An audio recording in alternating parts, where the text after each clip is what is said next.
Bismillahirrahmanirrahim. Assalamualaikum warahmatullahi wabarakatuh. Kepada yang terhormat Ibu Praditya Nindya Aryanda SE MBA MM selaku dosen mata kuliah Etika Bisnis serta teman-teman semua manajemen kelas 4 yang berbahagia. Kami dari kelompok yang beranggotakan Lintang Adiani NPM 127, Desi Setiasi 140, Supriyanto NPM 151, Alfiana Husnul Ismawati NPM 162, serta Muhammad Irham Bunyamin NPM 165 yang akan mempresentasikan hasil diskusi kami mengenai prinsip-prinsip dalam etika bisnis. Di sini terdapat 5 pokok pembahasan. Yang pertama ada utilitarianisme, yang kedua ada hak dan kewajiban, yang ketiga ada keadilan dan persamaan, yang keempat ada etika memberi perhatian, yang kelima ada memadukan utilitas, hak, keadilan, dan perhatian, dan yang terakhir ada etika kebaikan. Langsung pada pokok pembahasan yang pertama mengenai utilitarianisme. Nah, utilitarianisme ini adalah sebuah pandangan yang menyatakan bahwa tindakan dan kebijakan perlu dievaluasi berdasarkan keuntungan dan biaya yang dibebankan kepada masyarakat. Dalam situasi apapun, tindakan atau kebijakan yang benar adalah yang memberikan keuntungan paling besar atau biaya paling kecil. Bila semua alternatif hanya membebankan biaya, tidak ada keuntungan. Istilah utilitarianisme digunakan untuk semua teori yang tindakan atau kebijakan yang memaksimalkan keuntungan atau menekan biaya. Banyak analisis yang meyakini bahwa cara terbaik untuk mengevaluasi kelayakan suatu keputusan bisnis atau semua keputusan bisnis adalah dengan mengandalkan pada analisa biaya keuntungan utilitarian. Tindakan bisnis yang secara sosial bertanggung jawab adalah tindakan yang mampu memberikan keuntungan terbesar atau biaya paling rendah bagi masyarakat. Lembaga-lembaga pemerintah, ahli teori hukum, kaum moralis, dan sejumlah analisis bisnis mendukung adanya utilitarianisme ini. Nah, di sini terdapat 5 pokok. Yang pertama ada utilitarianisme tradisional. Jeremy Bentham sering dianggap sebagai pendiri utilitarianisme tradisional. Bentham berusaha mencari dasar objektif dalam membuat keputusan yang mampu memberikan norma yang dapat diterima publik dalam menetapkan kebijakan dan peraturan sosial. Cara paling menjanjikan dalam memperoleh dasar objektif semacam ini, menurutnya adalah dengan melihat pada berbagai kebijakan yang dapat ditetapkan dan membandingkan keuntungan serta konsekuensi-konsekuensinya. Tindakan yang tepat dari sudut pandang etis adalah dengan memilih kebijakan yang mampu memberikan utilitas paling besar. Secara singkat, prinsip utilitarian menyatakan bahwa suatu tindakan dianggap benar dari sudut pandang etis jika dan hanya jika jumlah total utilitas yang dihasilkan dari tindakan tersebut lebih besar dari jumlah utilitas total yang dihasilkan oleh tindakan lain yang dapat dilakukan. Prinsip utilitarian mengasumsikan bahwa kita bisa mengukur dan menambahkan kuantitas keuntungan yang dihasilkan oleh suatu tindakan dan menguranginya dengan jumlah kerugian dari tindakan tersebut, dan selanjutnya menentukan tindakan mana yang menghasilkan keuntungan paling besar atau biaya yang paling kecil. Dengan kata lain, prinsip ini mengasumsikan bahwa keuntungan dan biaya dari suatu tindakan dapat diukur dengan menggunakan skala numerik biasa, lalu ditambahkan atau dikurangi dengan nilai yang diperoleh. Kepuasan yang dirasakan oleh pekerja dari perbaikan lingkungan kerja, misalnya setara dengan 500 unit utilitas positif, sementara biaya yang ditanggung bulan depan setara dengan 700 unit utilitas negatif. Jadi, nilai utilitas total dari tindakan ini meningkatkan lingkungan kerja adalah setara 200 unit utilitas negatif. Dengan demikian, untuk memastikan apa yang harus kita lakukan dalam situasi tertentu, kita perlu melakukan 3 hal. Yang pertama, harus menentukan tindakan-tindakan atau kebijakan alternatif apa saja yang dapat kita lakukan dalam situasi tersebut. Kemudian, untuk setiap tindakan alternatif perlu menentukan keuntungan dan biaya langsung dan tidak langsung yang akan diperoleh dari tindakan tersebut bagi semua orang yang dipengaruhi oleh tindakan itu di masa yang akan datang. Ketiga, alternatif yang memberikan jumlah utilitas paling besar wajib dipilih sebagai tindakan yang secara etis tepat. Utilitarianisme dalam banyak hal merupakan teori yang sangat cukup menarik. Teori ini sangat sejalan dengan pandangan-pandangan yang cenderung kita usulkan saat membahas kebijakan pemerintah dan barang-barang komoditas publik. Sebagian besar orang setuju, misalnya, bahwa saat pemerintah berusaha menentukan proyek publik mana yang akan dibiayai dengan menggunakan dana masyarakat, tindakan yang tepat adalah dengan melaksanakan proyek-proyek yang dari hasil penelitian objektif terbukti mampu memberikan keuntungan paling besar bagi semua anggota masyarakat dengan biaya yang paling kecil. Tentu saja ini hanyalah cara lain dalam mengatakan bahwa kebijakan-kebijakan pemerintah yang tepat adalah kebijakan yang memiliki utilitas terbesar bagi masyarakat, atau seperti dalam salah satu slogan terkenal dunia, kebijakan yang mampu menghasilkan kebaikan terbesar bagi sebagian besar masyarakat. Kemudian ada masalah pengukuran. Nah, dalam masalah pengukuran ini, satu rangkaian masalah dalam kaitannya dengan utilitarianisme terfokus pada hambatan-hambatan yang dihadapi saat menilai atau mengukur utilitas. Salah satunya adalah bagaimana nilai utilitas dari berbagai tindakan yang berbeda pada orang-orang yang berbeda akan diperoleh dari tindakan tersebut bagi semua orang yang dipengaruhi oleh tindakan itu di masa yang akan datang. Ketiga, alternatif yang memberikan jumlah utilitas paling besar wajib dipilih sebagai tindakan yang secara etis tepat. Utilitarianisme dalam banyak hal merupakan teori yang sangat cukup menarik. Teori ini sangat sejalan dengan pandangan-pandangan yang cenderung kita usulkan saat membahas kebijakan pemerintah dan barang-barang komoditas publik. Sebagian besar orang setuju, misalnya, bahwa saat pemerintah berusaha menentukan proyek publik mana yang akan dibiayai dengan menggunakan dana masyarakat, tindakan yang tepat adalah dengan melaksanakan proyek-proyek yang dari hasil penelitian objektif terbukti mampu memberikan keuntungan paling besar bagi semua anggota masyarakat dengan biaya yang paling kecil. Tentu saja ini hanyalah cara lain dalam mengatakan bahwa kebijakan-kebijakan pemerintah yang tepat adalah kebijakan yang memiliki utilitas terbesar bagi masyarakat, atau seperti dalam salah satu slogan terkenal dunia, kebijakan yang mampu menghasilkan kebaikan terbesar bagi sebagian besar masyarakat. Kemudian ada masalah pengukuran. Nah, dalam masalah pengukuran ini, satu rangkaian masalah dalam kaitannya dengan utilitarianisme terfokus pada hambatan-hambatan yang dihadapi saat menilai atau mengukur utilitas. Salah satunya adalah bagaimana nilai utilitas dari berbagai tindakan yang berbeda pada orang-orang yang berbeda dapat diukur atau dinilai, mengimplikasikan bahwa semua orang dapat diperdagangkan. Para kritikus prinsip utilitarianisme menyatakan bahwa masalah-masalah penilaian ini menolak klaim-klaim teori utilitarian dalam memberikan sebuah dasar objektif dalam menghadapi masalah-masalah normatif.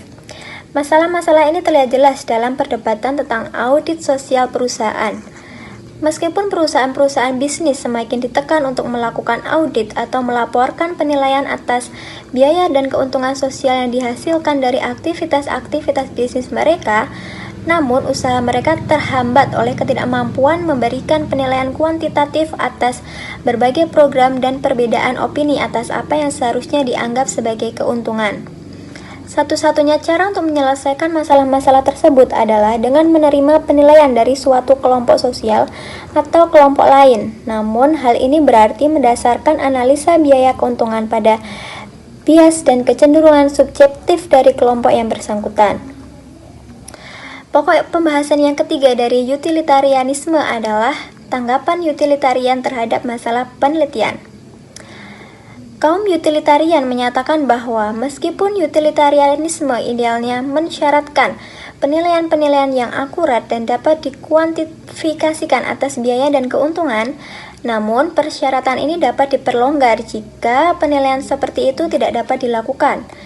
Utilitarianisme hanya menegaskan bahwa konsekuensi dari semua tindakan wajib dinyatakan dengan tingkat kejelasan dan ketepatan sebaik mungkin, dan bahwa semua informasi relevan sehubungan dengan konsekuensi-konsekuensi tersebut haruslah disajikan dalam bentuk yang memungkinkan dilakukannya perbandingan dan pertimbangan secara sistematis antara yang satu dengan yang lain. Dan penyajian informasi dalam bentuk kuantitatif mendukung perbandingan dan penimbangan tersebut. Namun demikian, apabila data-data kuantitatif tidak dapat diperoleh, maka kita tidak bisa menggunakan penilaian umum atau pertimbangan akal sehat atas nilai-nilai komparatif dari segala sesuatu. Sebagai contoh, kita secara umum tahu bahwa kanker lebih berbahaya dari flu. Siapapun yang menderita kanker atau flu, demikian juga stik sebagai makanan memiliki nilai yang lebih tinggi dibandingkan kacang, siapapun yang memakannya. Kaum utilitarian juga menunjuk pada sejumlah kriteria akal sehat yang dapat digunakan untuk menentukan nilai relatif yang perlu diberikan pada berbagai kategori barang. Satu kriteria misalnya bergantung pada perbedaan antara barang intrinsik dan instrumental. Barang-barang instrumental adalah barang-barang yang dianggap bernilai hanya karena barang-barang tersebut mengarahkan pada hal-hal yang dianggap baik. Kemudian, metode paling fleksibel dalam memberikan penilaian kuantitatif atas biaya dan keuntungan yang berkaitan dengan suatu keputusan menurut pandangan utilitarian adalah dalam kaitannya dengan nilai uang. Secara umum, ini mengimplikasikan bahwa nilai dari sesuatu yang dimiliki seseorang dapat diukur menurut harga yang bersedia dibayarkan oleh orang tersebut. Jika dia bersedia membayar sebuah hutang barang 2 kali lipat dari barang lain, maka barang yang pertama memiliki nilai 2 kali lipat dari barang yang kedua. Untuk menentukan nilai rata-rata sejumlah barang bagi sekelompok individu, maka kita hanya perlu melihat harga rata-rata yang diberikan pada barang-barang tersebut, di mana semua orang diizinkan mengajukan tawaran di pasar terbuka. Pendek kata, harga pasar dapat digunakan untuk memperoleh penilaian kuantitatif umum atas berbagai keuntungan dan biaya yang berkaitan dengan suatu keputusan. Secara umum, untuk menentukan nilai suatu barang, kita hanya perlu menanyakan harganya di pasar terbuka. Jika barang tersebut tidak dijual di pasar terbuka, maka kita bisa menanyakan harga jual dari barang-barang serupa lainnya. Nah, apabila harga pasar tidak mampu memberikan data kuantitatif untuk membandingkan keuntungan dan biaya dari berbagai keputusan, maka masih ada penilaian-penilaian kuantitatif lain yang dapat digunakan. Apabila orang-orang tidak sependapat, misalnya atas aspek-aspek yang merugikan atau menguntungkan dari berbagai aktivitas seksual, maka survei sosiologis dan pemungutan suara politik dapat digunakan untuk mengukur intensitas dan ekstensivitas perilaku individu-individu dalam masyarakat. Para pakar sependapat, misalnya atas aspek-aspek yang merugikan atau menguntungkan dari berbagai aktivitas seksual, maka survei sosiologis dan pemungutan suara politik dapat digunakan untuk mengukur intensitas dan ekstensivitas perilaku individu-individu dalam masyarakat. Para pakar ekonomi juga memberikan penilaian penting atas berbagai nilai kuantitatif relatif atas berbagai biaya dan keuntungan. Dengan demikian, pandangan utilitarian menganggap permasalahan tentang penilaian yang dihadapi dalam prinsip utilitarianisme merupakan masalah nyata dan setidaknya secara parsial dapat diselesaikan dengan berbagai metode yang telah disebutkan. Yang keempat, ada masalah dan hak keadilan. Hambatan utama utilitarianisme menurut beberapa kritikus adalah prinsip tersebut tidak mampu menghadapi dua jenis permasalahan moral, masalah yang berkaitan dengan hak dan yang berkaitan dengan keadilan. Dengan kata lain, prinsip utilitarian mengimplikasikan bahwa ada tindakan tertentu yang secara moral dibenarkan meskipun pada kenyataannya tidak adil dan melanggar hak-hak orang lain. Kemudian, pertimbangan atas keadilan dalam kaitannya dengan bagaimana keuntungan dan beban didistribusikan dan hak dalam kaitannya dengan kebebasan memilih dan kesejahteraan individu tampaknya diabaikan dalam analisis yang hanya mempertimbangkan biaya dan keuntungan dari suatu keputusan. Yang terakhir, ada tanggapan utilitarian terhadap pertimbangan hak dan keadilan. Dalam contoh-contoh yang diajukan oleh para kritikus utilitarianisme tradisional yang disebut rule utilitarianisme atau peraturan utilitarianisme. Strategi dasar dari rule ini adalah membatasi analisis utilitarian hanya pada evaluasi atas peraturan-peraturan moral.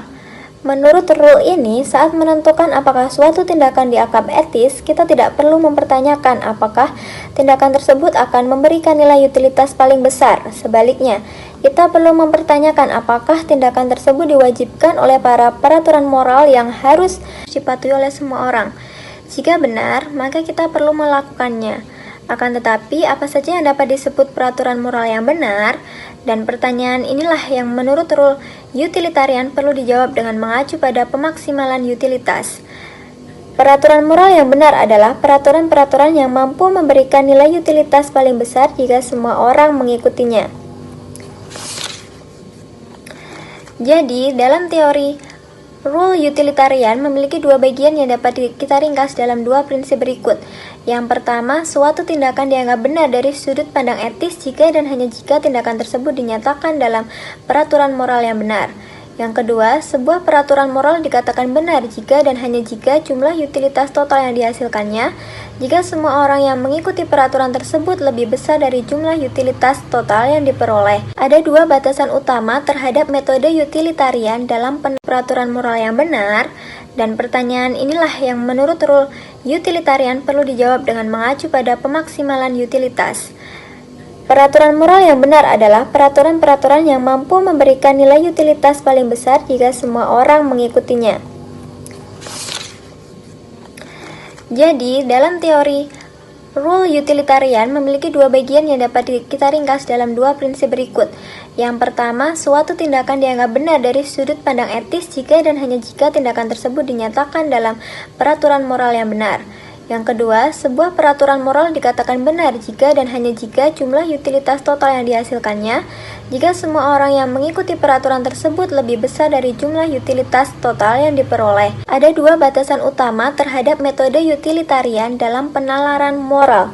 Meskipun tingkat batasan-batasan ini masih kontroversial, pertama, metode utilitarian cukup sulit digunakan apabila kita menghadapi masalah nilai yang sulit atau mungkin tidak bisa diukur secara kuantitatif. Yang kedua, tampak tidak mampu menghadapi situasi-situasi yang melibatkan masalah hak dan keadilan. Meskipun ada beberapa pihak yang berusaha mengatasi hal ini dengan membatasi utilitarianisme hanya pada evaluasi peraturan. Kemudian, untuk memperjelas gagasan tersebut, dalam dua bagian berikutnya kita akan mempelajari metode-metode penalaran moral yang tampaknya sulit dihadapi utilitarianisme, yaitu hak dan kewajiban. Hal ini akan dijelaskan oleh partner saya, yaitu Lintang Adiani. Materi yang kedua ada hak dan kewajiban. Konsep tentang hak muncul dalam berbagai argumen dan klaim moral yang terdapat dalam berbagai diskusi bisnis. Sebagai contoh, para pekerja menyatakan bahwa mereka memiliki hak untuk memperoleh upah yang sebanding pula dengan pekerjaan yang sebanding pula. Pada tahun 1948, PBB mengesahkan Universal Declaration of Human Rights yang menyatakan bahwa semua manusia di antara hal-hal lain memiliki satu, hak atas properti pribadi dan juga properti bersama dengan orang lain. 2. Hak untuk memperoleh pekerjaan, memilih pekerjaan, memperoleh lingkungan kerja yang adil dan menyenangkan, dan memperoleh perlindungan terhadap pengangguran. 3. Hak untuk memperoleh upah yang adil dan layak untuk menjamin bahwa para pekerja dan keluarganya bisa menikmati hidup dengan layak. Yang keempat, hak untuk membentuk dan bergabung dengan serikat pekerja. Yang terakhir, hak untuk beristirahat dan menikmati waktu luang, termasuk batasan jam kerja yang masuk akal dan libur berkala dengan tetap memperoleh gaji. Selanjutnya kita masuk ke pokok yang pertama, yaitu konsep hak. Secara umum, hak adalah klaim atau kepemilikan individu. Seseorang dikatakan memiliki hak jika dia memiliki klaim untuk melakukan tindakan dalam suatu cara tertentu, atau jika orang lain berkewajiban melakukan tindakan dalam suatu cara tertentu kepadanya. Juga hak merupakan sebuah sarana atau cara yang penting dan bertujuan agar memungkinkan individu untuk memilih dengan bebas apapun kepentingan atau aktivitas mereka dan melindungi pilihan-pilihan mereka. Hak hukum yaitu berasal dari sebuah sistem hukum yang memungkinkan atau mengizinkan seseorang untuk bertindak atau mewajibkan orang lain bertindak dalam suatu cara tertentu terhadapnya. Hak moral atau hak asasi manusia didasarkan pada aturan dan prinsip-prinsip moral yang menegaskan bahwa semua manusia diizinkan atau diberi kewenangan untuk melakukan sesuatu atau berhak memiliki sesuatu. Yang kedua, ada hak negatif dan positif. Hak negatif dapat didefinisikan sepenuhnya dalam kaitannya dengan kewajiban orang lain untuk tidak ikut campur dalam aktivitas tertentu dari orang yang memiliki hal tersebut. Contohnya, jika seseorang memiliki hak privasi, maka semua orang termasuk atasannya berkewajiban untuk tidak ikut campur dalam urusan atau aktivitas-aktivitas pribadinya. Jika seseorang memiliki hak untuk menggunakan, menjual, atau menghancurkan aset-aset bisnis pribadinya, maka semua orang lain wajib untuk tidak mencegah, menggunakan, menjual, atau menghancurkan properti bisnis dari seseorang tersebut. Sebaliknya, hak positif tidak hanya memberikan kewajiban negatif, namun juga mengimplikasikan bahwa pihak lain memiliki kewajiban positif pada si pemilik hak untuk memberikan apa yang dia perlukan, untuk dengan bebas mencari atau mengejar kepentingannya. Contoh, jika seseorang punya hak untuk memperoleh kehidupan yang layak, maka berarti orang lain tidak boleh ikut campur. Namun juga berarti jika seseorang tidak bisa memperoleh penghasilan yang layak, maka harus ada pihak lain seperti pemerintah yang wajib memberikan pekerjaan dengan penghasilan yang layak pula. Yang ketiga, ada hak dan kewajiban kontraktual. Hak dan kewajiban kontraktual biasa disebut juga dengan hak dan kewajiban khusus atau tugas khusus, adalah hak terbatas dan kewajiban korelatif yang muncul saat seseorang membuat perjanjian dengan orang lain. Contohnya, jika saya setuju untuk melakukan sesuatu bagi Anda, maka Anda berhak atas apa yang saya lakukan. Anda memperoleh hak kontraktual atas apapun yang saya janjikan, dan saya memiliki kewajiban kontraktual pula untuk melaksanakan sesuatu seperti yang saya janjikan. Hak dan kewajiban kontraktual dapat dibedakan menjadi 3, yaitu yang pertama, dari fakta bahwa keduanya berkaitan dengan individu-individu tertentu, dan kewajiban korelatif hanya dibebankan pada individu tertentu. 2. Hak kontraktual muncul dari suatu transaksi khusus antara individu-individu tertentu. 3. Hak dan kewajiban kontraktual bergantung pada sistem peraturan yang diterima oleh publik. Sistem yang mengatur tentang transaksi yang memunculkan hak dan kewajiban tersebut. Sistem peraturan yang mendasari hak dan kewajiban kontraktual secara umum diinterpretasikan mencakup sejumlah batasan moral. Yang pertama, kedua belah pihak dalam kontrak harus memahami sepenuhnya sifat dari perjanjian yang mereka buat. Kedua belah pihak dilarang mengubah fakta perjanjian kontraktual dengan sengaja. Ketiga, kedua belah pihak dalam kontrak tidak boleh menandatangani perjanjian karena paksaan atau ancaman. Yang keempat atau terakhir, perjanjian kontrak tidak boleh mewajibkan kedua belah pihak untuk melakukan tindakan-tindakan yang amoral. Yang selanjutnya atau pokok yang keempat ada dasar hak moral menurut Kant. Dasar yang lebih baik bagi hak moral diberikan oleh teori etis yang dikembangkan oleh Immanuel Kant pada tahun 1724 sampai 1804. Teori Kant didasarkan pada sebuah prinsip moral yang ia sebut perintah kategoris atau categorical imperatives, dan yang mewajibkan semua orang diperlakukan sebagai makhluk yang bebas dan sederajat dengan yang lainnya. Dengan kata lain, semua orang memiliki hak moral atas perlakuan tersebut, dan semua orang memiliki kewajiban korelatif untuk memperlakukan orang lain dengan cara yang sama. Kant memberikan 2 cara untuk merumuskan prinsip moral dasarnya.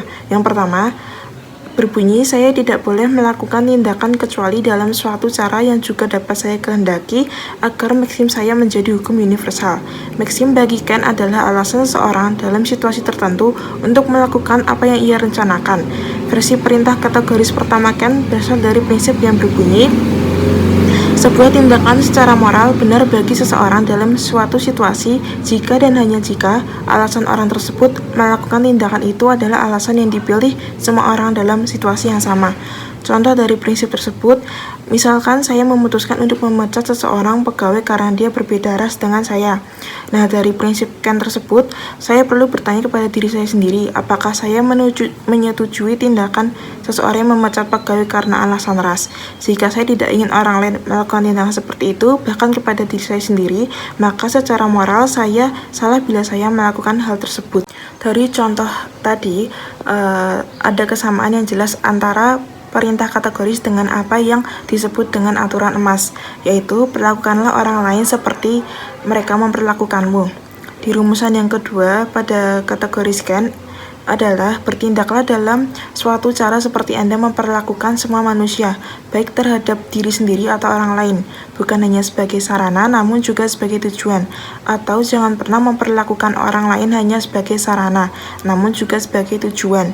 Maksud dari memperlakukan manusia sebagai tujuan adalah semua orang harus memperlakukan orang lain sebagai individu yang rasional, harus dihormati. Versi yang kedua perintah kategoris Kant ini berbunyi, suatu tindakan secara moral benar bagi seseorang jika dan hanya jika dalam melakukannya orang tersebut tidak hanya memanfaatkan orang lain sebagai sarana dalam meraih kepentingannya, namun juga menghargai dan mengembangkan kapasitas mereka untuk memilih secara bebas bagi diri mereka sendiri. Versi perintah kategori ini mengimplikasikan bahwa manusia memiliki martabat yang sama, yang dalam hal ini membedakan mereka dari benda-benda seperti alat atau mesin, sehingga mereka tidak boleh dimanipulasi, dieksploitasi, ditipu demi mencapai tujuan orang lain. Rumusan kedua perintah kategoris menurutkan sesungguhnya sama dengan yang pertama. Dengan demikian, maka tidak ada kebebasan seseorang yang dianggap lebih rendah dibandingkan yang lain, sehingga dia boleh dimanfaatkan untuk meraih kepentingan orang lain. Karena saya memiliki nilai, maka saya tidak bisa mengorbankan diri hanya pada kepentingan diri sendiri. Selanjutnya kita masuk pada poin ke-7, yaitu hak menurutkan. Berikut adalah hak-hak tertentu dipertahankan dengan berdasarkan pada dua rumusan Kant tentang perintah kategoris, yaitu yang pertama, manusia memiliki sebuah kepentingan yang jelas untuk dipandu dengan diberi pekerjaan, makanan, pakaian, perumahan, dan perawatan kesehatan yang mereka perlukan apabila mereka tidak dapat memperolehnya sendiri. Kedua, manusia juga memiliki sebuah kepentingan yang jelas untuk tidak dirugikan atau ditipu, serta memiliki kebebasan dalam berpikir, berorganisasi, berbicara, dan menjalani kehidupan pribadi seperti yang mereka pilih. Ketiga, manusia memiliki sebuah kepentingan yang jelas untuk mempertahankan institusi kontraknya. Selanjutnya kita masuk ke poin 8, yaitu masalah pada pandangan Kant. Masalah pertama yang biasa diajukan adalah teori Kant tidak cukup tepat untuk bisa selalu bermanfaat. Salah satu hambatannya adalah saat menentukan apakah seseorang bersedia jika semua orang mengikuti suatu kebijakan tertentu, meskipun arti penting dari persyaratan ini biasanya cukup jelas, namun kadang mengarah kepada sejumlah masalah. Sebagai contoh, seseorang adalah seorang pembunuh. Apakah orang tersebut bersedia jika semua orang mengikuti kebijakan bahwa semua pembunuh harus dihukum? Dalam artian tertentu, mungkin orang tersebut bersedia mengikutinya karena juga ingin dilindungi agar tidak dibunuh oleh pembunuh yang lainnya. Namun dalam makna yang lain pula, orang tersebut tidak bisa menerima karena dia juga tidak ingin dihukum. Masalah yang kedua, sejumlah kritikus mengklaim bahwa meskipun kita mungkin sependapat atas jenis-jenis kepentingan yang memiliki status sebagai hak moral, namun ada ketidaksepakatan yang cukup besar tentang apa saja batas-batas hak tersebut dan bagaimana masing-masing hak diseimbangkan dengan hak-hak yang saling berkonflik lainnya. Sebagai contoh, suara musik keras yang dimainkan oleh sekelompok pemain trombon yang mengganggu orang lain atau perusahaan mencemari udara dan air yang merugikan kesehatan, perintah kategoris Kant tidak mengatakan pada kita bagaimana hak-hak yang saling berkonflik dari orang-orang tersebut harus disesuaikan satu sama lain. Selanjutnya kita masuk ke poin yang terakhir atau ke-9, yaitu keberatan libertarian menurut Nozick. Robert Nozick mengklaim bahwa satu-satunya hak asasi yang dimiliki semua orang adalah hak negatif untuk tidak mendapatkan paksaan atau tekanan dari orang lain. Hak negatif atas kebebasan dari pemaksaan ini harus diakui jika semua orang ingin diperlakukan sebagai individu yang berbeda dan masing-masing memiliki nilai moral yang tidak dapat dikorbankan demi orang lain. Satu-satunya situasi di mana kita boleh melakukan pemaksaan pada seseorang adalah bila tindakan tersebut diperlukan agar dia tidak memaksa orang lain. Untuk materi selanjutnya akan disampaikan oleh Muhammad Ilham Bunyamin. Baik, saya akan melanjutkan menjelaskan mengenai keadilan dan kesamaan. Ada 8 jenis keadilan yang akan saya bahas. Yang pertama adalah keadilan distributif. Masalah-masalah tentang keadilan distributif muncul bila ada orang-orang tertentu yang memiliki perbedaan klaim atas keuntungan dan beban dalam masyarakat. Prinsip dasar keadilan distributif adalah bahwa yang sederajat haruslah diperlakukan secara sederajat, dan yang tidak sama juga harus diperlakukan dengan cara yang tidak sama. Sebagai contoh, jika Lintang dan Desi melakukan pekerjaan yang sama dan tidak ada perbedaan relevan di antara keduanya, maka mereka juga harus memperoleh gaji yang sama. Namun jika Lintang bekerja 2 kali lebih lama daripada Desi, Lintang juga harus mendapatkan 2 kali lipat gaji lebih banyak daripada Desi. Jika semua orang diberi dalam jumlah yang sama, maka orang yang sakit akan memperoleh bagian yang sama dengan yang sehat, meskipun yang sakit jelas membutuhkan lebih banyak.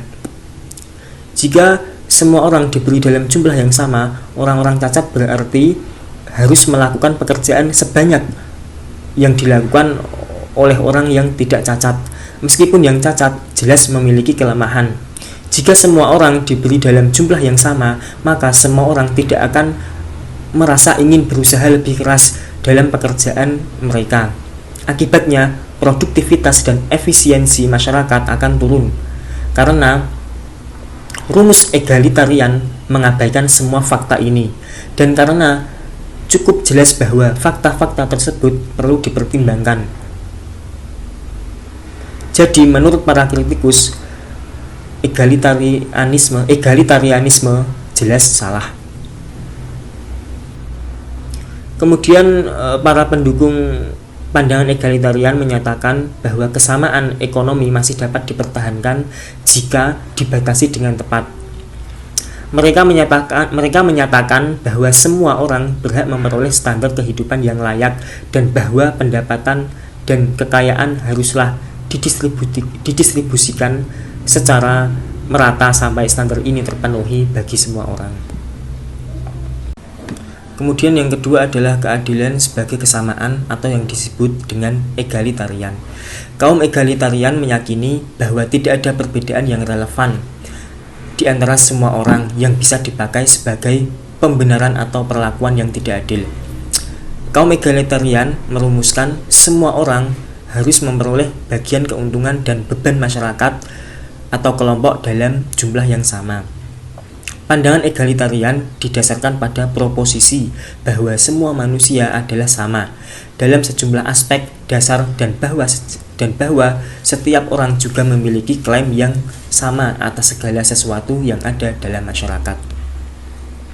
Akan tetapi, pandangan egalitarian banyak mendapat kecaman. Kelompok kritikus menyatakan bahwa egalitarian mengabaikan sejumlah karakteristik yang perlu dipertimbangkan dalam mendistribusikan barang-barang dana masyarakat dan dalam kelompok-kelompok kecil, kebutuhan, kemampuan, dan usaha.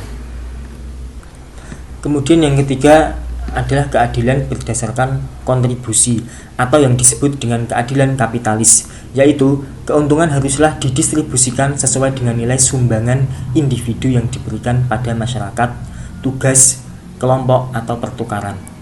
Prinsip kontribusi atau sumbangan ini mungkin merupakan prinsip yang paling banyak digunakan dalam menentukan gaji dan upah di perusahaan-perusahaan Amerika. Dalam kelompok-kelompok kerja khususnya, bila hubungan antara anggota kelompok tersebut sifatnya impersonal dan hasil kerja dari masing-masing individu tidak bergantung pada usaha orang lain, maka cenderung merasa berhak memperoleh gaji sesuai dengan proporsi pekerjaan yang telah mereka lakukan. Para sales di jalanan misalnya, para pekerja yang bertugas menjahit pakaian di pabrik-pabrik atau yang melakukan tugas sendiri-sendiri, cenderung mereka merasa bahwa mereka lebih layak mendapat gaji yang lebih banyak.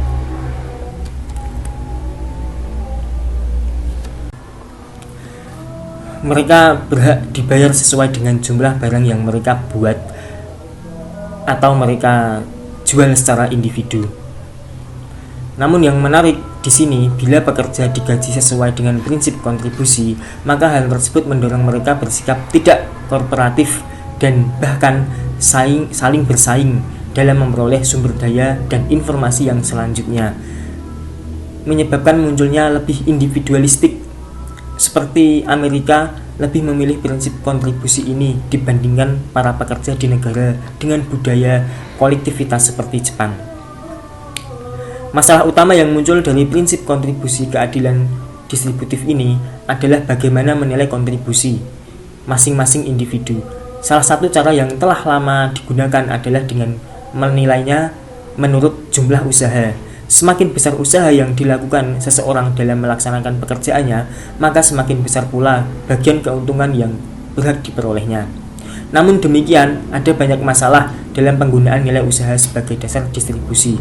Pertama, menghargai seseorang menurut usaha yang dilakukannya tanpa referensi pada masalah tentang apakah orang tersebut menghasilkan sesuatu yang bernilai melalui usaha yang dilakukannya, berarti menghargai inkompetensi dan inefisiensi. Kemudian kedua, jika kita menghargai seseorang hanya menurut usaha yang dilakukannya, dan kemudian cara lama yang kedua adalah menilai kontribusi berdasarkan produktivitas. Semakin baik kualitas sumbangan yang diberikan seseorang atas suatu produk, maka semakin besar yang berhak dia dapatkan. Satu masalah utamanya adalah cara ini mengabaikan kebutuhan orang-orang yang cacat, sakit, tidak berpengalaman, dan tidak dewasa, mungkin tidak akan bisa menghasilkan sesuatu yang bernilai. Jika semua orang dinilai berdasarkan atas produktivitas mereka, maka kebutuhan-kebutuhan dari kelompok-kelompok yang lemah ini tidak akan terpenuhi. Masalah kedua adalah kita akan sulit menempatkan semua ukuran objektif atas nilai produk yang dihasilkan seseorang, khususnya dalam bidang ilmu pengetahuan, seni, hiburan, olahraga, pendidikan, teknologi, dan perawatan kesehatan. Siapa yang mau produk mereka dihargai berdasarkan perkiraan subjektif orang lain? Kemudian untuk mengatasi hambatan tersebut, jumlah penulis mengusulkan versi yang ketiga yang sangat menarik tentang prinsip kontribusi. Mereka menyatakan bahwa nilai produk seseorang haruslah ditentukan oleh tingkat persediaan dan permintaan di pasar. Dengan demikian, nilai suatu produk tidak bergantung pada nilai intrinsiknya, namun pada tingkat kelangkaannya dan apakah produk itu diinginkan oleh pembeli.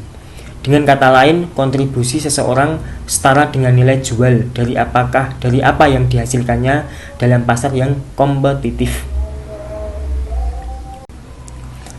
Kemudian yang keempat adalah keadilan berdasarkan kebutuhan dan kemampuan atau sosialisme, yaitu beban kerja haruslah didistribusikan sesuai dengan kemampuan orang-orang dan keuntungan harus didistribusikan sesuai dengan kebutuhan mereka.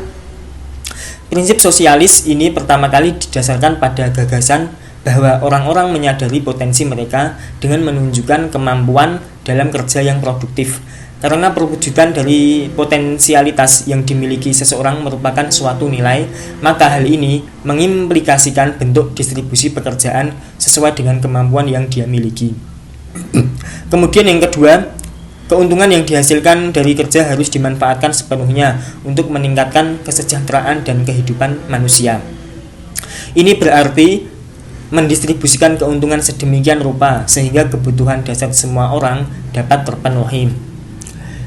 Seperti halnya para anggota keluarga yang mampu harus bersedia membantu keluarga yang tidak mampu, dan anggota keluarga yang tidak mampu dibantu oleh keluarga yang mampu. Maka demikian juga anggota masyarakat wajib menyumbangkan kemampuan mereka pada masyarakat dengan menerima beban yang lebih besar, sementara yang tidak mampu tetap memperoleh bagian dari keuntungan masyarakat.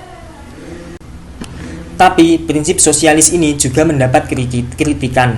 Pertama, para penentangnya menyatakan bahwa dalam prinsip sosialis tidak akan ada kaitan antara jumlah usaha yang dilakukan seseorang pekerja dengan jumlah penghargaan yang diterimanya. Jadi, menurut mereka, para pekerja tidak akan memperoleh insentif untuk bekerja lebih keras karena mengetahui bahwa apa yang akan mereka terima akan sama saja, baik bekerja keras ataupun tidak. Akibatnya adalah kemacetan ekonomi dengan produktivitas yang semakin menurun. Keberatan kedua yang diajukan para penentang prinsip sosialis adalah jika prinsip sosialis diberlakukan, maka hal itu akan menghancurkan kebebasan individu. Kemudian yang kelima adalah keadilan sebagai kebebasan atau yang disebut dengan libertarianisme.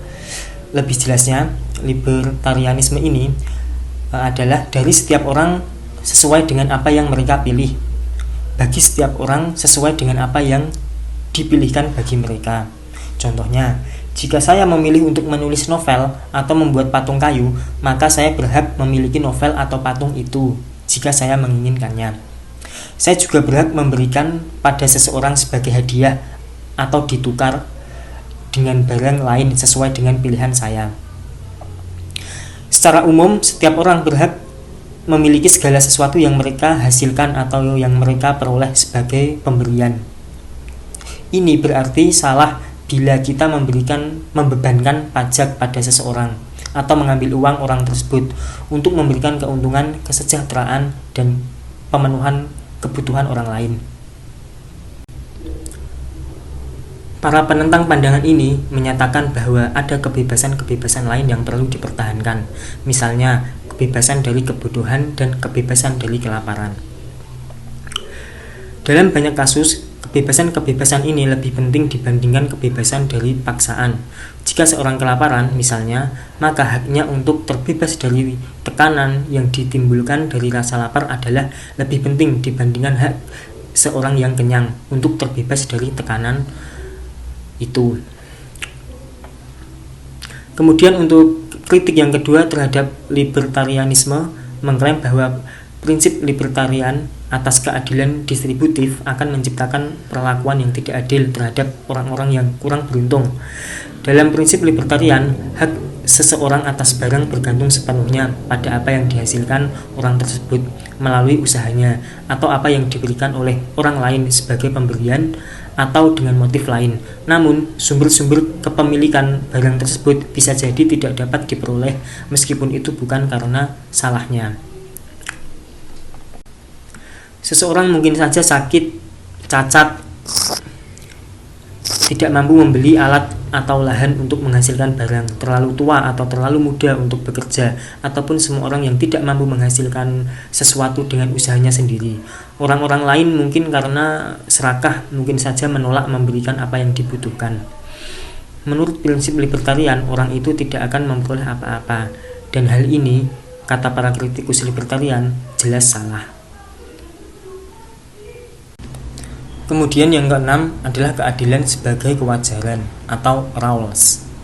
Teori John Rawls didasarkan pada asumsi bahwa konflik yang melibatkan masalah keadilan pertama-tama haruslah ditangani dengan membuat sebuah metode yang tepat dalam memilih prinsip-prinsip untuk menanganinya. Setelah metode ini dibuat, prinsip-prinsip yang kita pilih dengan menggunakan metode itu haruslah mampu berperan sebagai prinsip keadilan distributif. Rawls mengusulkan dua prinsip dasar yang menurutnya perlu kita pilih jika kita ingin memperoleh metode yang tepat guna memilih prinsip untuk menyelesaikan konflik-konflik sosial. Prinsip keadilan distributif yang diusulkan Rawls menyatakan bahwa distribusi keuntungan dan beban dalam suatu masyarakat adalah adil jika 1. Setiap orang memiliki hak yang sama atas kebebasan dasar paling ekstensif yang dalam hal ini mirip dengan kebebasan untuk semua orang. Dan yang kedua, ketidakadilan sosial dan ekonomi diatur sedemikian rupa sehingga keduanya A. mampu memberikan keuntungan terbesar bagi orang-orang yang kurang beruntung, dan B. ditangani dalam lembaga dan jabatan yang terbuka bagi semua orang berdasarkan prinsip persamaan hak dalam memperoleh kesempatan.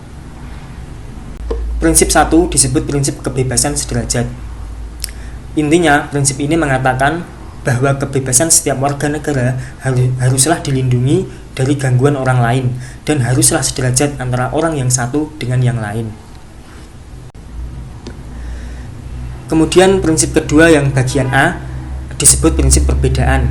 Prinsip ini mengasumsikan bahwa sebuah masyarakat yang produktif memang harus memasukkan sejumlah ketidaksamaan.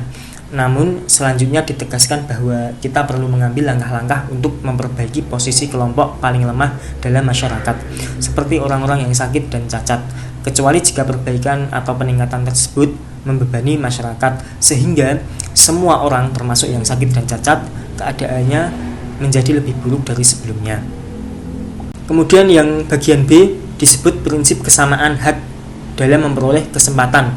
Prinsip ini mengatakan bahwa setiap orang haruslah memiliki hak yang sama dalam memperoleh jabatan-jabatan penting dalam berbagai lembaga masyarakat. Ini bukan hanya berarti kualifikasi pekerjaan haruslah berkaitan dengan persyaratan kerja atau yang otomatis juga melarang diskriminasi rasial dan seksual. Namun juga bahwa setiap orang berhak memperoleh akses ke pelatihan dan pendidikan yang diperlukan untuk memperoleh pekerjaan yang mereka inginkan. Usaha, kemampuan, dan kontribusi seseoranglah yang akan menentukan penghargaan yang akan diperolehnya. Kemudian yang ketujuh adalah keadilan retributif. Keadilan retributif berkaitan dengan keadilan dalam menyalahkan atau menghukum seseorang yang telah melakukan kesalahan.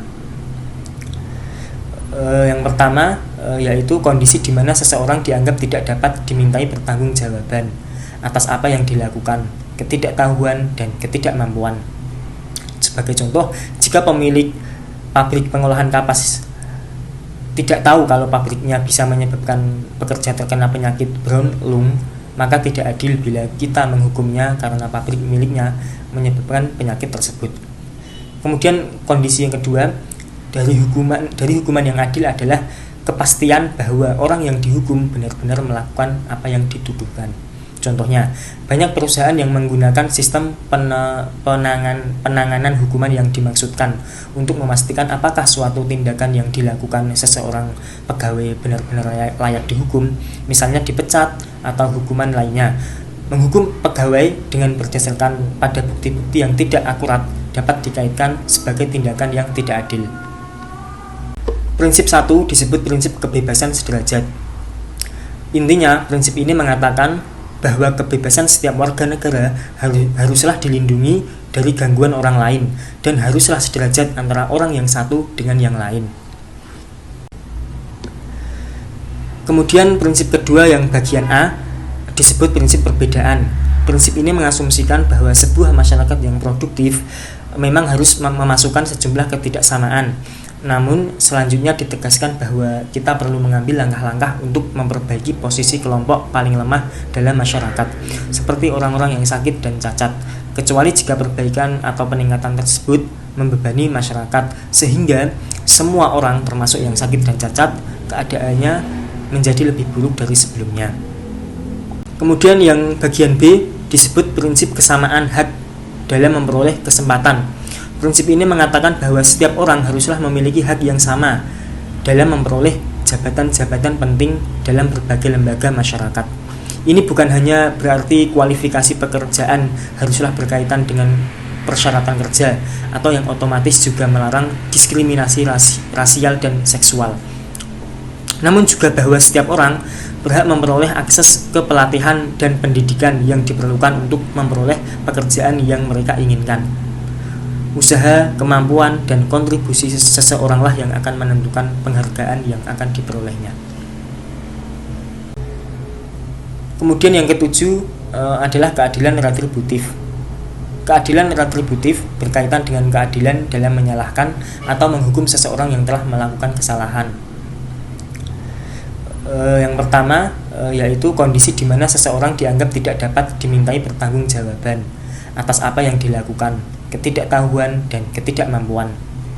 Sebagai contoh, jika pemilik pabrik pengolahan kapas tidak tahu kalau pabriknya bisa menyebabkan pekerja terkena penyakit brown lung, maka tidak adil bila kita menghukumnya karena pabrik miliknya menyebabkan penyakit tersebut. Kemudian kondisi yang kedua dari hukuman yang adil adalah kepastian bahwa orang yang dihukum benar-benar melakukan apa yang dituduhkan. Contohnya, banyak perusahaan yang menggunakan sistem penanganan hukuman yang dimaksudkan untuk memastikan apakah suatu tindakan yang dilakukan seseorang pegawai benar-benar layak dihukum, misalnya dipecat atau hukuman lainnya. Menghukum pegawai dengan berdasarkan pada bukti-bukti yang tidak akurat dapat dikaitkan sebagai tindakan yang tidak adil. Jenis kondisi yang ketiga dari hukuman yang adil adalah hukuman tersebut haruslah konsisten dan proporsional dengan kesalahannya. Hukuman dianggap konsisten hanya jika contohnya adalah tidak adil bila seorang manajer memberikan hukuman keras kepada pelanggaran kecil atau memberikan hukuman ringan pada orang-orang tertentu dan hukuman lebih berat pada yang lainnya. Jika tujuan dari pemberian hukuman adalah untuk mencegah agar orang lain tidak melakukan kesalahan yang sama atau mencegah pelakunya mengulangi kesalahan serupa, maka hukuman tersebut tidak boleh lebih besar dibandingkan apa yang diperlukan untuk mencapai tujuannya. Kemudian yang terakhir atau yang nomor 8 adalah keadilan kompensatif. Keadilan kompensatif berkaitan dengan keadilan dalam memperbaiki kerugian yang dialami seseorang akibat perbuatan orang lain. Contohnya, jika saya merusak properti orang lain atau melukainya, maka saya secara moral bertanggung jawab untuk memberi ganti rugi kepadanya. Kaum moralis tradisional menyatakan bahwa seseorang memiliki kewajiban moral untuk memberikan kompensasi pada pihak yang dirugikan jika 3 syarat berikut terpenuhi. Yang pertama, tindakan yang mengakibatkan kerugian adalah kesalahan atau kelalaian. Sebagai contoh, jika dalam menangani perusahaan secara efisien saya menghancurkan perusahaan saingan dan membuatnya bangkrut, saya secara moral tidak wajib memberikan kompensasi karena persaingan semacam itu bukanlah kesalahan atau kelalaian. Namun, jika saya ceroboh saat mengemudi dan menabrak seseorang, maka saya wajib memberi kompensasi pada korban. Kemudian yang kedua, tindakan tersebut merupakan penyebab kerugian yang sesungguhnya. Sebagai contoh, jika seseorang bangkir meminjamkan uang dan peminjamnya menggunakannya untuk menipu orang lain, maka bangkir tersebut secara moral tidak wajib memberikan kompensasi pada korban. Namun jika bangkir itu menipu pelanggan, maka dia wajib memberikan kompensasi. Kemudian yang ketiga, pelaku mengakibatkan kerugian secara sengaja. Contohnya, jika saya merusak properti seseorang secara tidak sengaja, maka secara moral saya tidak wajib memberikan kompensasi pada pemiliknya. Namun mungkin saya secara hukum diwajibkan melakukan sesuatu bergantung pada bagaimana hukum mendistribusikan biaya kerugian dalam masyarakat. Materi yang keempat, etika memberi perhatian. Dalam materi keempat dibagi menjadi 2 sub-pembahasan. Yang pertama adalah parsialitas dan perhatian. Parsialitas dan perhatian adalah kewajiban untuk memberi perhatian khusus pada individu-individu tertentu yang menjalinkan hubungan baik dengan kita, khususnya hubungan ketergantungan. Dalam parsialitas dan perhatian, ada persyaratan moral, etika, perhatian ada 2. Yang pertama, kita hidup dalam suatu rangkaian hubungan yang wajib mempertahankan serta mengembangkan hubungan yang konkret dan bernilai dengan orang lain. Yang kedua, kita memberikan perhatian khusus pada orang-orang yang menjalani hubungan baik dengan kita dengan cara memperhatikan kebutuhan, nilai keinginan, dan keberadaan mereka. Pokok pembahasan yang kedua adalah hambatan dalam etika perhatian. Pendekatan etika perhatian memperoleh sejumlah kritik berdasarkan beberapa alasan. Yang pertama, dikatakan bahwa etika perhatian bisa berubah menjadi favoritisme yang tidak adil. Yang kedua, mengklaim bahwa persyaratan etika perhatian bisa menyebabkan keputusan dalam mewajibkan orang-orang untuk memberikan perhatian pada anak-anak orang tua, saudara, pasangan, kekasih, teman, dan anggota komunitas lain. Etika perhatian tampak mengharuskan semua orang mengorbankan kebutuhan dan keinginan mereka demi kesejahteraan orang lain. Keuntungan etika perhatian adalah ia mendorong kita untuk fokus pada nilai moral dari sikap parsial terhadap orang-orang yang dekat dengan kita dan arti penting moral dalam memberikan tanggapan pada mereka secara khusus yang tidak kita berikan pada orang lain. Materi yang kelima adalah memadukan utilitas, hak keadilan, dan perhatian. Dalam materi kelima ini terdapat bagan sebagai berikut. Dalam bagan tersebut dijelaskan penggabungan berbagai standar moral dalam cara seperti ini mengharuskan kita untuk tetap mempertimbangkan bagaimana semua standar tersebut saling berkaitan satu sama lain seperti yang telah kita lihat. Hak moral mengidentifikasi bidang-bidang di mana orang-orang umumnya tidak akan ikut campur, sekalipun mereka bisa menunjukkan bahwa interferensi tersebut bisa memberikan keuntungan yang lebih besar. Jadi, secara umum, standar-standar yang berkaitan dengan hak moral memiliki bobot yang lebih besar dibandingkan standar utilitarian ataupun keadilan. Dengan demikian juga pertimbangan keadilan umumnya diberi bobot yang lebih besar dibandingkan pertimbangan utilitarian. Etika perhatian tanpa memperoleh bobot yang lebih besar dibandingkan prinsip-prinsip imparsialitas dalam situasi-situasi yang melibatkan hubungan yang erat dan penggunaan sumber daya pribadi. Baik, saya akan melanjutkan materi selanjutnya, yaitu prinsip moral alternatif etika kebaikan. Dalam materi ini terdiri dari 4 subbab, yaitu yang pertama sifat kebaikan, yang kedua kebaikan moral, yang ketiga kebaikan tindakan dan institusi, dan yang terakhir adalah kebaikan dan prinsip. Untuk yang pertama, sifat kebaikan moral merupakan kebaikan yang dinilai sebagai bagian dari karakter manusia yang secara moral baik dan ditunjukkan dalam kebiasaan dan perilaku. Seseorang dikatakan memiliki kebaikan moral bila dia berperilaku dengan penalaran dan perasaan yang sesuai dan menjadi karakteristik dari seseorang yang secara moral baik. Misalnya, seseorang berkata jujur apabila dia biasa mengatakan kebenaran dan melakukannya karena dia merasa bahwa mengatakan kebenaran adalah tindakan yang baik.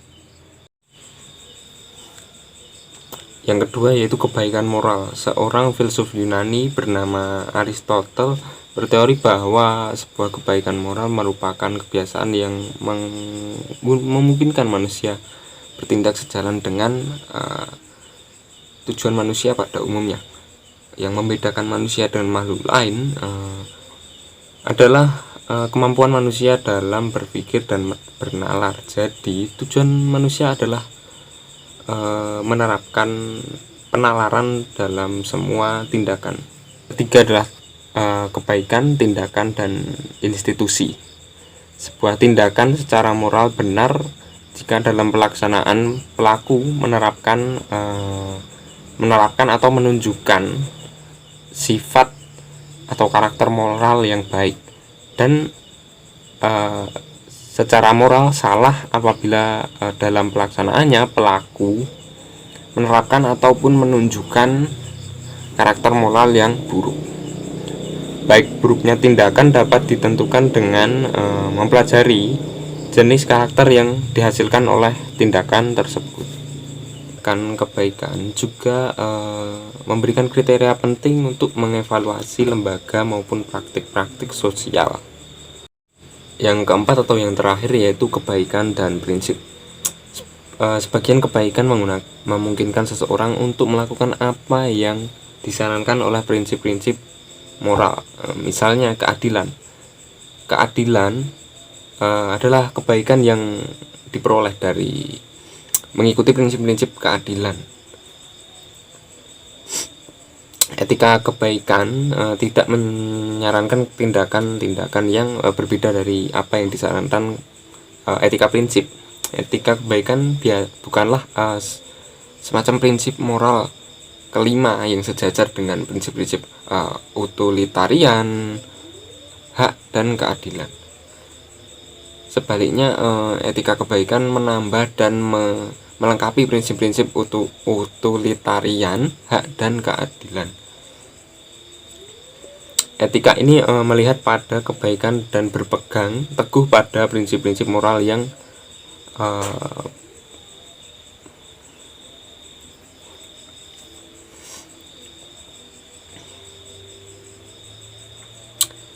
etika ini melihat pada kebaikan dalam Etika ini melihat kepada kebaikan dalam berpegang teguh pada prinsip-prinsip moral saat perasaan dan keinginan memaksa atau berusaha menggoda kita untuk melakukan sebaliknya atau kegiatan yang bertolak belakang dengan prinsip-prinsip moral seperti itu. Sekian dari kelompok kami, kurang lebihnya mohon maaf. Wassalamualaikum warahmatullahi wabarakatuh.